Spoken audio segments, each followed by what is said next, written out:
ইরানের সাথে সংঘাতের জেরে নিজেদের অস্ত্রভাণ্ডার প্রায় খালি হয়ে যাওয়ায় যুক্তরাষ্ট্র এখন তা পুনরায় পূর্ণ করতে বিশেষ পরিকল্পনা গ্রহণ করেছে। হোয়াইট হাউসের তথ্য অনুযায়ী পেন্টাগন ইরান ও সাম্প্রতিক অন্যান্য সামরিক অভিযানে ব্যবহৃত অস্ত্র ও গোলাবারুদের মজুদ নতুন করে গড়ে তুলতে কাজ করছে।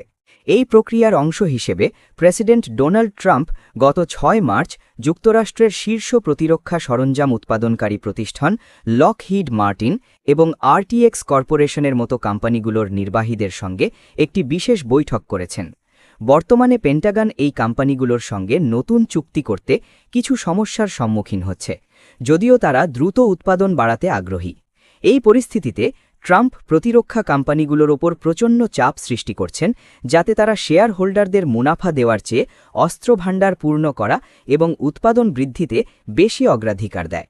উল্লেখ্য যে ২০২২ সালে রাশিয়ার ইউক্রেন আক্রমণের পর এবং পরবর্তীতে গাজায় ইসরায়েলের সামরিক অভিযানের সময় যুক্তরাষ্ট্র তাদের মজুদ থেকে বিলিয়ন ডলার মূল্যের অস্ত্র সরবরাহ করেছে। এই অস্ত্রগুলোর মধ্যে বিশেষ করে আর্টিলারি সিস্টেম, প্রচুর পরিমাণে গোলাবারুদ এবং অ্যান্টি ট্যাঙ্ক সরঞ্জাম রয়েছে, যা এখন দ্রুত নতুন করে তৈরি করা যুক্তরাষ্ট্রের জন্য বড় চ্যালেঞ্জ হয়ে দাঁড়িয়েছে।